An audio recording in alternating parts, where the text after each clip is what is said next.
오늘은요, 유어네임 처치의 프로토타입 10번째 시간으로 교회는 복음을 계속 전하는 곳이다 라는 주제를 가지고 오늘 함께 본문의 말씀을 살펴보길 원합니다.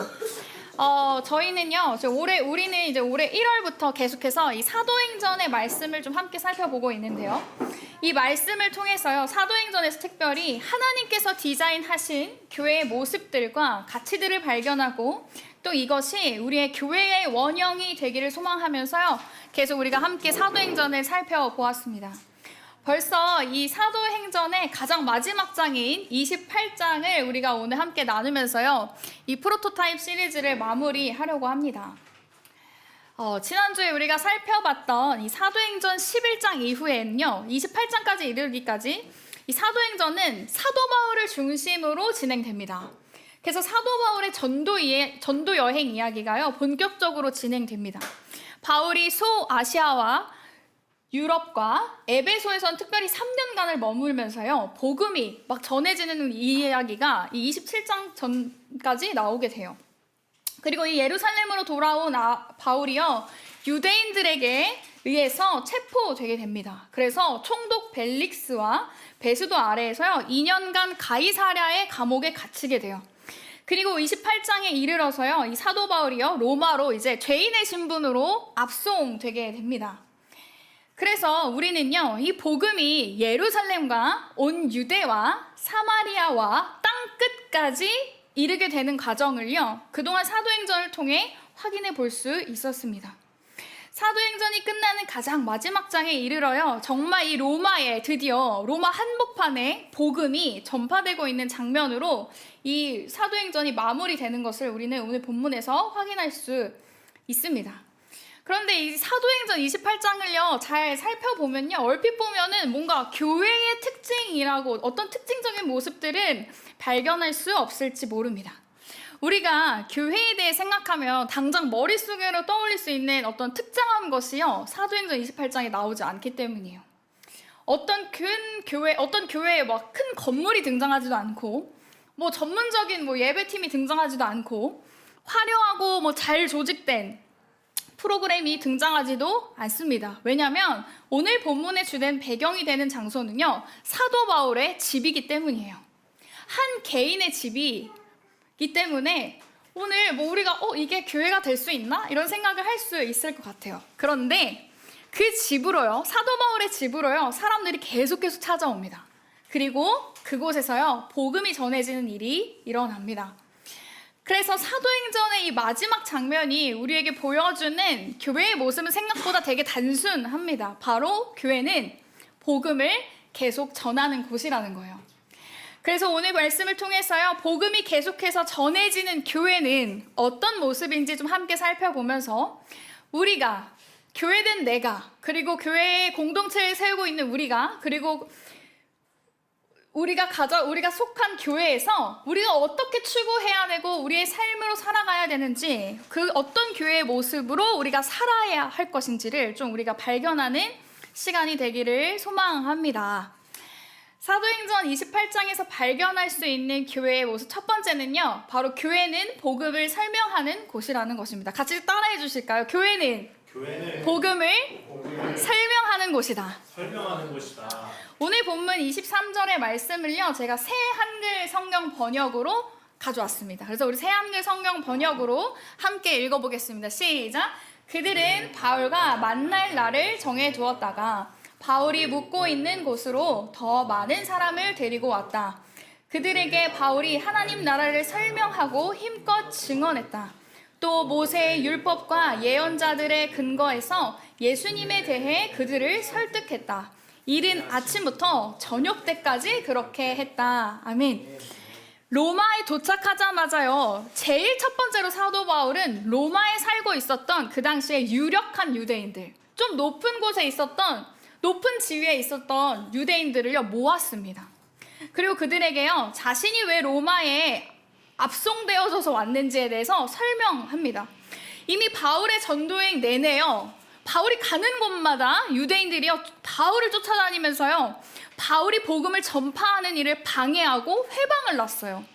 그랬기에 이제 그들이 그 사도 바울을 계속해서 방해하던 그 세력들이 로마에 사는 유대인들에게도 사도 바울에 대해서 미리 언지를 줘서 바울을 괴롭게 하기를 청했을지 모른다고 사도 바울이 추측했던 것 같아요.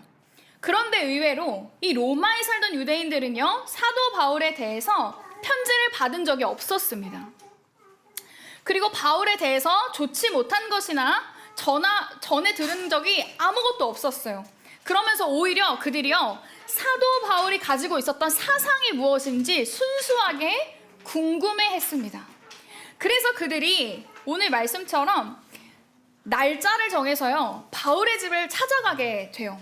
그때 바울이 아직 죄인의 신분이었기 때문에요, 감옥에 수감되어야 했지만 그 당시 이제 황제의 재판을 기다리고 있는 사도 바울이 이 로마 시민권자였기 때문에 배려로요, 가택연금을 당하고 있었어요. 그냥 집에서만 갇혀 지내는 수준으로 이 로마에서 지낼 수 있었어요.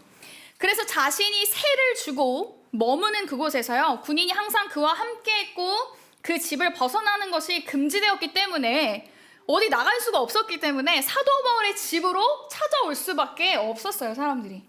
그렇게 자신의 집에 찾아온 이들에게 바울이 한 일은요, 하나님 나라에 대해 그리고 예수님에 대해서 설명하고 증언하고 설득하는 것이었어요. 여기 쓰여진 동사가 바로 설명했고 증언했고 설득했다는 것입니다. 바울이 이 유대인들에게 아직 낯설고 이해하기 어렵고 받아들이기 어려웠던 복음을요, 단지 그냥 간단하게 소개하는 것에 그치지 않고 적극적으로 이해시키고 설득했음을 알 수 있습니다. 오늘 본문 이거 이제 새한글 성경이었는데요. 어머, 이거 왜 이렇게 가있지? 네, 죄송합니다. 새한글 성경, 제가 아까 새한글 성경을 봤는데 오늘 개역개정에 쓰인 23절에 권하더라라고 되어 있는 이 표현이 있거든요. 권하더라. 이 권하더라의 원어는 페이돈이에요. 이 단어의 의미 중에요, 설복하다라는 의미를 뜻을 가진 단어인데요.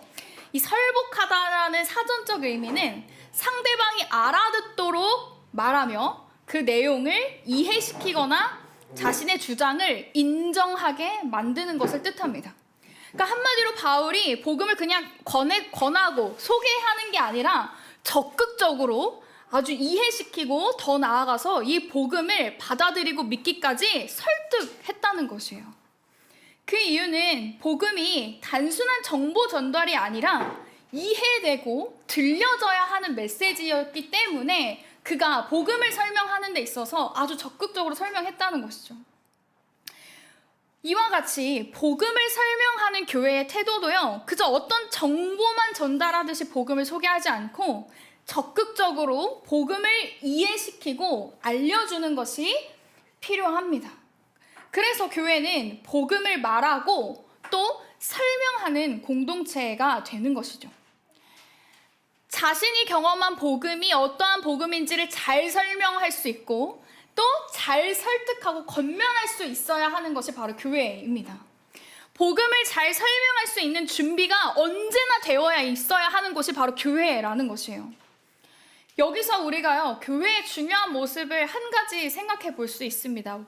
무엇이냐면 교회는 그냥 이미 다 믿는 사람들이 모여 있는 곳이 아니라는 거예요. 교회는 복음을 듣기 위해 사람들이 찾아오는 곳이라는 거예요. 이미 믿는 사람들끼리 그냥 뭐 이런저러니 뭐 이렇게 하는 것이 아니라요, 교회는 복음을 듣기 위해 사람들이 찾아오는 것이라는 정체성을 분명히 해야 하는 줄 믿습니다. 어떤 사람은 분명히 궁금해서 오고 어떤 사람은 질문을 가지고 오고 어떤 사람은 아직 믿지 않은 채로 교회에 오게 되기도 해요. 예수님에 대해서 전혀 알지 못한 채로 교회에 올 수 있습니다. 교회는 그런 사람들을 막을 수 없죠. 그리고 막지 않아야 합니다. 오히려 그런 사람들이 왔을 때 그 자리에 앉아서 즉시 복음을 들을 수 있는 공간이 되어야 하는 것이 바로 교회라는 것이에요. 복음을 가르치고 증언하고 설명할 수 있는 곳이 교회라는 것입니다. 그래서 교회는요, 그냥 믿는 사람들만 모여있는 공동체가 아니라 복음을 들어야 하는 사람들이 모인 공동체라는 거예요. 복음이 필요한 사람들이 모여야 하는 공동체가 교회라는 것입니다. 세상에서 해결되지 않는 이 영혼의 문제는 오직 복음이 답을 줄 수 있기 때문에 우리가 믿는 진리이신 예수 그리스도 안에, 그리고 예수님의 죽음과 부활하심, 그리고 하나님의 나라이신 그분을 통해 오직 생명이 주어진다는 그 진리를 가지고 있는 교회이기 때문에 우리는 복음을 들어야 하는 사람들이 모이는 공동체가 되어야 하는 것입니다. 사랑하는 여러분, 저와 여러분이 이 복음을 위해서 존재하는 교회가 되기를 소망합니다. 누구든지 와서 복음을 들을 수 있는 교회가 되기를 소망합니다. 그리고 누구든지 와서 복음을 듣고자 할 때 우리의 반응은 기쁨으로 그 준비된 복음, 우리가 잘 설명할 수 있고 우리 안에 있는 그 복음을 잘 설명해내는 그런 공동체, 그런 그리스도인, 그런 교회가 되기를 소망합니다. 아멘. 두 번째로 발견할 수 있는 교회의 모습은요, 교회는 복음을 충실히 전하는 공동체라는 것입니다. 한번 따라해 볼까요? 교회는 복음을 충실히 전하는 공동체이다. 네, 바울이요, 복음을 전달했을 때 이 설명을 들은 사람들의 반응이요, 하나가 아니었습니다. 오늘 본문 24절에서 28절까지의 말씀인데요. 오늘 24절에서 28절 말씀을 한 목소리로 같이 함께 읽어보도록 하겠습니다. 시작! 그 말을 믿는 사람도 있고 믿지 아니하는 사람도 있어. 믿지 아니하여 흩어질 때에 바울이 한 말로 이르되 성령이 선지자 이사야를 통하여 너희 조상들에게 말씀한 것이 옳도다.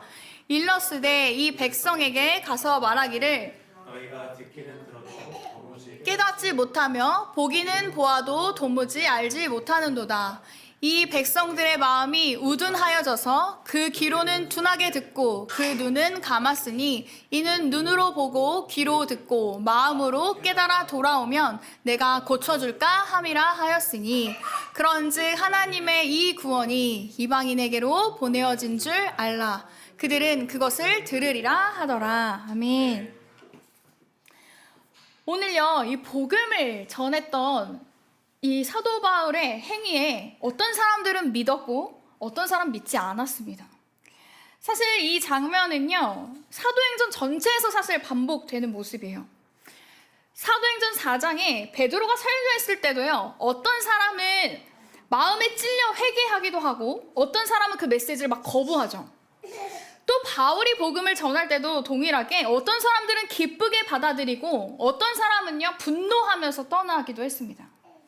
오늘 본문에서도요, 바울이 아무리 언제까지 했다고 했어요? 아침부터 저녁까지 그렇게 복음을 전하고 설득했지만 모든 사람이 믿지 않았습니다. 앞서 우리가 살펴본 본문에서요, 이 복음을 설득해서 구원을 얻게 되는 것이라면 그것이 어떤 인간의 순전한 공로가 되기 때문에 뭐 신학적으로 오류가 빠지는 게 아닙니까? 뭐 이렇게 생각할 수 있어요. 왜냐면 열심히 설득해야 된다고 했으니까. 하지만 이 바로 다음에 나오는 본문 때문에 우리가 더 중요한 사실을 발견할 수 있게 됩니다. 바로 이 구원은 언제나 하나님의 역사라는 것이에요.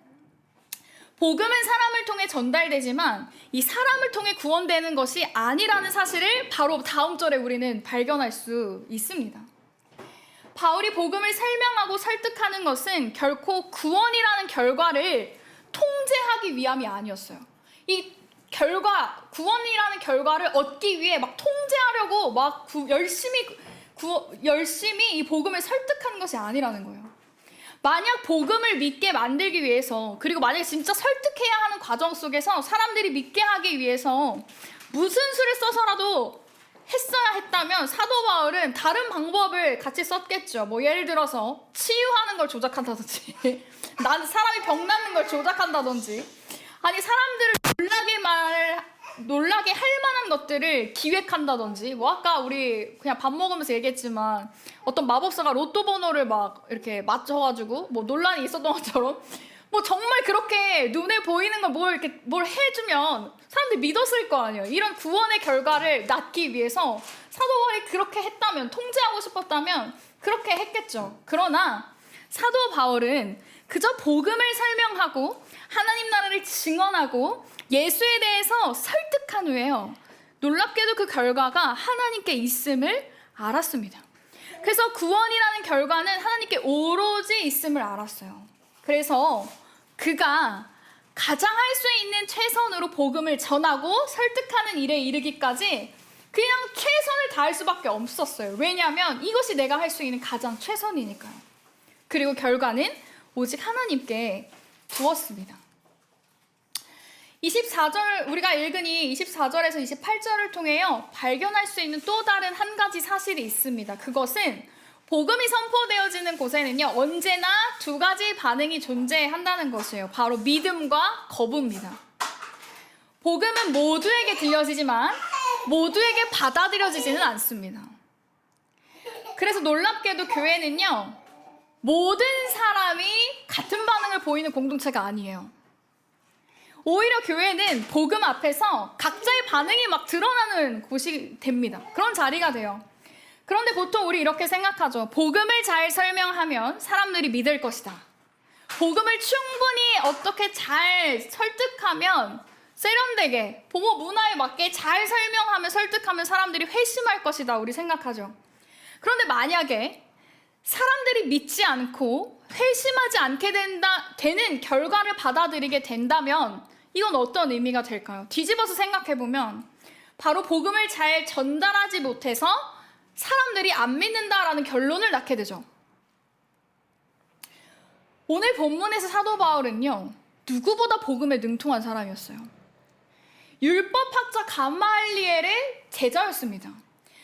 플러스로 그는 예수님을 믿고 그 예수님, 하나님 나라의 복음을 가장 잘 완벽하게 설명할 수 있는 지식과 학문이 있던 사람이에요. 그 누구보다 하나님의 나라와 예수 그리스도를요, 아주 잘 설득할 수 있는 사람이었습니다. 누구보다 그걸 잘할 수 있는 사람이었어요. 그런데도 결과는 어떤 사람은 믿었고 어떤 사람 믿지 않았습니다.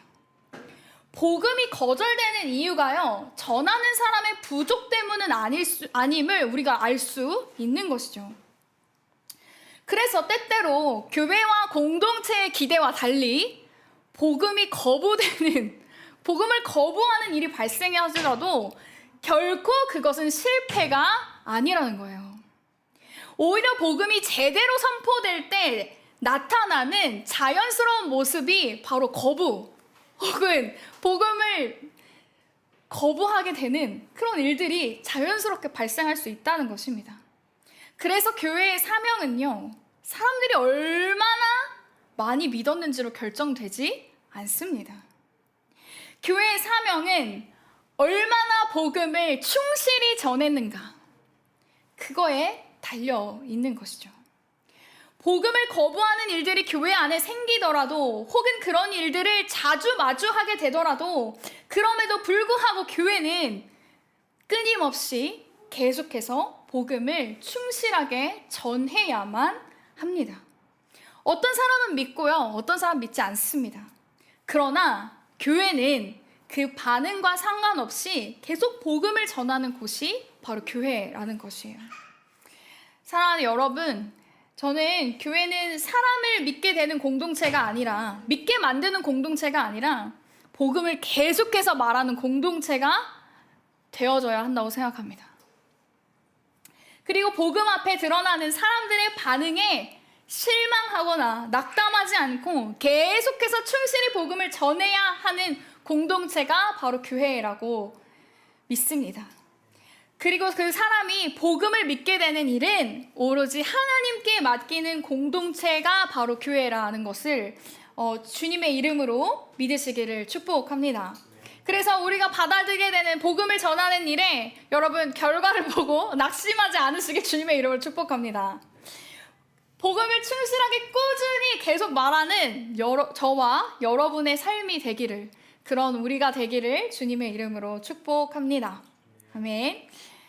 마지막으로 오늘 본문에서 발견할 수 있는 교회의 모습 세 번째는요, 바로 교회는 복음을 멈추지 않는답니다. 같이 함께 따라해 볼까요? 교회는 복음을 멈추지 않는다. 오늘 본문 30절에서 31절 말씀을 함께 읽어보도록 하겠습니다. 시작! 바울이 온 이태를 자기 셋집에 머물면서 자기에게 오는 사람을 다 영접하고 하나님의 나라를 전파하며 주 예수 그리스도에 관한 모든 것을 담대하게 거침없이 가르치더라. 아멘. 30절에요. 바울이 이태, 이 2년 동안 자신이 세를 주고 지내는 집에서 머물면서 자기에게 오는 사람을 다 영접했다라고 기록되어 있습니다. 오는 사람을 다 영접했다고 성경이 이야기하고 있어요. 어떤 사람을 특정하게 선별하지도 않았고 믿는 사람만 받지 않고 자신이 관심 있는 사람만 모으지 않았습니다. 이 원어의 느낌으로요. 원어의 느낌이 충실한 번역은 모든 사람을 환대했다 라는 의미가 더 적절합니다. 계속해서 자신의 집으로 찾아오는 모든 사람들을 다 환대하고 대접했어요. 오는 사람들이 그냥 다 받았습니다. 그게 누구라도 말이에요. 바울의 집이 열린 곳 그 자체였어요. 어떤 열린 오픈하우스였어요. 근데 우리가 상상 한번 해보면 과연 바울의 집에 바울이 환대해주고 싶은 사람들만 왔을까요? 분명 아닐 겁니다. 제가 극S라서 원래 N 버튼을 잘 누르지 않는데요. 근데 오늘 이제 본문을 보면서 상상을 좀 해봤어요. 만약에 우리 집이, 제 집이 누구에게나 열려있는 복음을 전하는 곳으로 만약에 알려지게 됐다. 그럼 어떨까? 이 생각을 해봤거든요. 원래라면 제가 상대하거나 관계하지도 않아야 하는 사람들, 내가 원래는 막 상종하고 싶어 하지도 않는 사람들이 우리 집에 온다면 어떨까? 생각을 해봤습니다. 흔히 세상에서조차 환대해주지 않는 사람이 우리 집에 찾아온다면 난 정말로 환대해줄 수 있는가? 못할 것 같은 거예요. 너무 솔직하게 못할 것 같은 거예요. 왜냐면 내가 평소에도요, 제가 인간이기 때문에 어떤 사람의 겉모습이나 말과 행동으로 판단해서요, 사귀고 싶은 사람과 사귀고 싶지 않은 사람을요, 자연스럽게 전 나누거든요. 그런데 오늘 본문에서 사도 바울은 그러지 않았다는 거예요. 그가 사람을 보는 기준이 저와 같지 아니하고 모든 사람에게 복음이 필요하다는 것이 그에게 기준이었기 때문이에요. 어떤 사람을 만나든 내가 싫어하는 사람, 내가 어려워하는 사람, 내가 환대할 수 없는 사람이라 할지라도 우리 각 영혼에, 각 사람에게 가장 필요한, 가장 시급한 문제가 복음, 이 구원의 문제였기 때문에 이 자신의 집에 그 누가 와도 사도 바울을 환대할 수 있었던 것이죠. 모든 사람에게 복음이 필요하기에 자신의 집에 찾아오는 그 사람이 어떤 죄를 지었던, 무엇을 입었던, 무엇을 말하던, 그 사람의 행색이 어떠하던, 그 사람의 어떤 정신적인 질환을 막 부담스러운 막 어떤 그런 것들을 가지고 있던 말던 개의치 않을 수 있었다는 사실이에요. 그래서 자신의 집에 찾아오는 그 누구에게도 열린 문으로, 열린 마음으로 환대할 수 있었던 것이죠. 이것을 통해 알 수 있는 것은, 또 배워야 하는 것은, 교회는 복음 앞에 사람들을 선별하거나 관심 있는 사람만 모으는 곳이 아니라는 것입니다. 모든 사람에게 환대하는 열린 곳이 바로 교회여야 합니다. 누구나 환대할 수 있는 곳이 교회가 되어야 한다는 거예요. 그리고 또 한 가지 주목할 점이 있는데요. 바로 집입니다. 집. 사도행전에서 집은요, 복음이 전파되어지는 어떤 중요한 거점의 역할을 하고 있어요. 사도행전 이렇게 잘 천천히 살펴보면 복음의 확장은 놀랍게도 대부분 집에서 일어나게 되는 것을 이렇게 사도행전을 읽으면 발견할 수 있어요. 사도행전 2장에서 성령 세례를 받았던 그들이 집에서 떡을 떼며 그들이 서로의 물건을 통용하며 복음이 확장되죠. 그리고 사도행전 10장에서 우리가 살펴봤듯이 고넬료의 집에, 이방인의 집에서 성령이 부어짐으로 인해 복음이 다시 한번 이방인에게 확장되는 것을 우리 한편 보았습니다. 그 이후에도요, 마가의 집에서도, 루디아의 집에서도, 빌립보의 한 간수의 집에서, 또 브리스길라와 아굴라의 집에서도요, 동일하게 이 집이라는 곳에서 복음이 믿지 않는 자들에게 전해지는 사건들을요, 사도행전은 계속해서 이야기하고 있어요. 집이 선교의 기지였어요. 선교의 기지. 어떤 초대교회가 거대한 조직으로 막 시작하지 않았다는 거예요. 사람들이 모여서 복음을 듣는 집에서 시작했습니다. 그리고 사도행전의 처음과 마지막도 똑같은데요. 사도행전 1장은 집에서 시작하죠. 사도행전 28장도 집에서 끝이 납니다. 사람들이 찾아와 복음을 듣던 것도, 그리고 성령이 부어졌던 곳도 놀랍게도 집이었다는 거예요. 그렇다면 우리 생각해 볼 수 있죠. 그 당시에 뭐 교회라고 불릴 만한 공간이 없어서 그냥 뭐 장소가 없어서 집에서 모인 거 아닙니까? 뭐 이렇게 생각할 수 있겠죠? 아니요. 초대교회는 복음이 전파되어지고 복음이 들을 수 있는 모든 곳이 교회가 될 수 있다고 생각했습니다. 어떤 우리가 지금 생각하는 교회의 이미지, 뭐 건물이 있어야 되고 공간이 있어야 되고, 우리 맨날 그런 얘기 하지만 공간이 있어야 되고 뭐가 있어야 되고 뭐가 뭐 이런 거 있어야 되고 이거 있어야지 막 교회가 되는 것 같은데, 초대교회는 그렇지 않았다는 거예요. 그냥 복음이 전파되는 것이 더 중요한 포인트였다는 거예요. 그래서 어떤 공간에 모이는 행위를 교회라고 생각하지 않았다는 거예요. 어떤 특정한 여기서 모이는 게 교회야 라고 생각하지 않았다는 거예요. 복음이 전파되어지는 그 일이, 그리고 그 모임이 있다면 그곳은 다 교회가 될 수 있었다는 것이에요. 그래서 어느 공간에 모여있든 상관이 없었습니다. 그런데 그들이 할 수 있는 최선이고 가장 일상적인 공간인 집에서 복음은 계속 확장되었던 것이죠. 사랑하는 여러분, 교회의 본질은 공간이 아니라 복음이 전파되어지는 곳임을 기억하시기를 주님의 이름으로 축복합니다.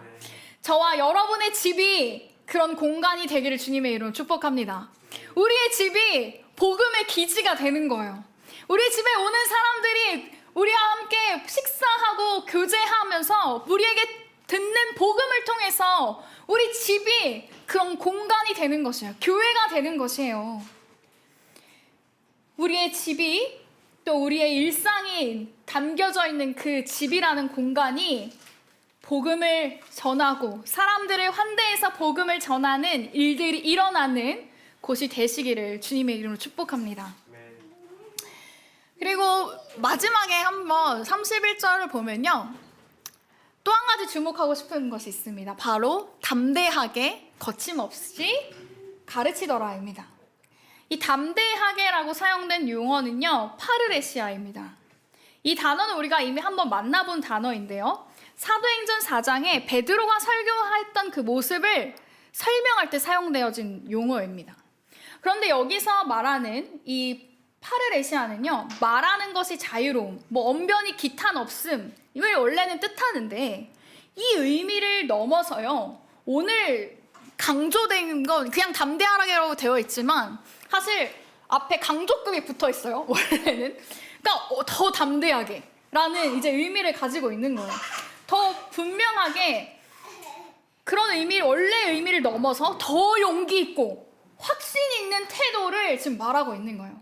그래서 존 스토트라는 이 목사님은 이 파르레시아가 솔직하여서 진리를 은폐하지 않고 분명하게 표현하여서 모호하지 않으며, 그리고 자신이 있는 결과로 인해 두려움이 없는 모습을 드러내고 있다고 설명하기도 했어요.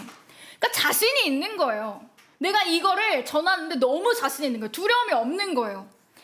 복음 전파에 있어서 이 사도 바울이 가진 태도가요, 바로 이러했다는 거예요. 두려움이 없었습니다. 그리고 전혀 위축되지 않았다는 거예요. 너무 자신 있었다는 거예요. 자신이 가지고 있는 복음이 어떤 것이고 어떤 의미고, 그리고 이것을 들었을 때 그들에게 진정한 구원이 임할 것이라는 이 강력한 담대함, 자신감이 있었다는 것이죠. 또 옆에 거침없이 라는 단어의 원어가 가지는 뜻은요, 막힘이 없다, 방해받지 않는다 라는 의미를 가집니다. 근데 생각해보면 바울은요, 지금 죄수의 신분으로 로마에서 가택연금을 당하고 있어요. 군인들에게 계속해서 감시를 받고 있었고, 실제로 신학자들은요, 이 본문을 보면서 사도 바울이 집에 갇혀서 진짜 쇠사슬을 차고 있었을 것이다, 어떤 거동에 있어서도 불편함이 있었을 것이다 라고 이야기합니다. 역설적이게도 바울의 상황은 죄수로 갇혀 지내는 신세였는데 복음은 그 어떤 방해도 받고 있지 않습니다. 방해받지 않고 있어요. 복음은. 바울이 죄수인데 복음은 전혀 막히지 않고 있습니다. 사도였던 그는 묶여있지만 복음은 결코 묶여있지 않고 있어요. 어떤 환경에서도 그는 위축되지 않고 담대하게 복음을 전파했던 것이죠. 자신의 상황과 자신이 갇혀져 있는 이 상황과 상관없이 복음은 전파되어져야 하기 때문에 그는 거침없이 담대하게 계속해서 복음을 전했다는 것이에요. 이것이 우리가 교회로 살아간다면, 교회로 가져야 할, 그리고 그리스도인으로 복음을 향해 가져야 할 중요한 태도인 줄 믿습니다. 복음을 전하는 일에요, 우리는 상황과 환경으로 핑계댈 수 없습니다. 사도 바울 보니까 핑계댈 수 없더라고요. 회피하거나 도망칠 구석이 없어요. 복음을 전하는 일에 말이에요. 죄수의 신분이던 사도 바울도 담대하게 거침없이 자신의 상황과 환경을 개의치 않고 복음을 전했던 것처럼 우리도요, 우리에게도 동일한 일들이 일어나길 축복합니다. 설교를 마무리하고자 합니다. 이 사도행전의 마지막 장면에서 교회는 단 하나의 모습으로 존재합니다. 바로 복음이에요. 복음. 교회는 이미 믿는 사람들을 위한 모임이 아니라요, 사람들이 와서 복음을 듣는 곳이었습니다. 그리고 그 교회는요, 복음을 계속해서 말하는 공동체였어요. 사도행전의 마지막이, 그래서 사도 바울이 어떻게 뭐 재판을 받는 거야, 마는 거야, 뭐 죽는 거야, 뭐 어떻게 되는 거야, 뭐 이런 재판의 결과, 사도 바울의 어떤 개인적인 한 사람의 어떤 결과, 이런 걸로 끝나지 않고 복음이 어떻게 로마에 이르렀는지, 그리고 하나님 나라와 예수님에 대한 복음이 거침없이 어떻게 계속해서 전파되어지고, 이걸 이제 현재 이제 뭐 과거로 끝나지 않고 계속 진행되는 형으로 끝나거든요. 복음이 어떻게 해서 계속해서 전파되어지는지에 대해서 열린 결말로 끝나는 이유도요, 복음은 오직 전파되어지는 것에 집중되어지기를 누가가 바랬기 때문이에요. 이 사도행전을 쓴 누가는 어떠한 사람에게 초점을 맞춘 게 아니라 이 복음이 예루살렘에서 로마까지, 정말 땅끝까지 이르러 계속해서 복음이 전해져 나려가는 이 일에 주목했기 때문에 이 사도 바울의 개인적인 이유로 이 사도행전을 마무리하지 않았어요. 그렇기 때문에 사도행전의 이야기는요, 그냥 여기서 끝나지 않았습니다. 하나님의 이야기는 그때로 끝나지 않았어요. 이 이야기는 오늘도, 그리고 지금도 교회를 통해 성령님은 계속해서 새로운 사도행전을 써내려가고 있는 줄 믿습니다. 사랑하는 여러분, 우리가 살펴본 교회의 모습이 정말 우리 삶에 적용되어지기를 진심으로 소망해요. 복음 때문에 나의 가정이, 내가, 그리고 우리의 교회가 존재하기를 소망합니다. 우리가 존재하는 이유, 우리가 교회를 이루는 이유, 우리가 하나님 앞에 사역을 하는 이유, 또 우리가 가정을 이루는 모든 이유가요, 복음 때문이기를 진심으로 축복합니다. 그래서 이 복음을 전하는 일에 우리가 모두 거침없고 담대해지기를 진심으로 축복해요. 이렇게 설교를 준비하는데요, 유독 마음이 너무 무겁더라고요. 왜냐하면 제가 너무 부끄러웠어요. 개척을 하기 전까지 저는 사역자로서 어땠을까? 뭐 전도사회의 이름을 가지고 있었지만 나는 어떻게 살았는가? 난 정말 복음을 전하는 사람이었나라는 생각했을 때, 개척을 하면서도 그렇지만 늘 이 사도 바울의 열정 앞에, 이 열심 앞에 너무 부끄럽더라고요. 그래서 저희 남편이 제가 설교를 이제 이 사도행전 28장 해야 되는데 저 너무 괴로워하니까 너무 부끄러운데 내 이 부끄러움으로 점철된 설교를 해야 된다 막 이러면서 제가 막 울면서 막 이러니까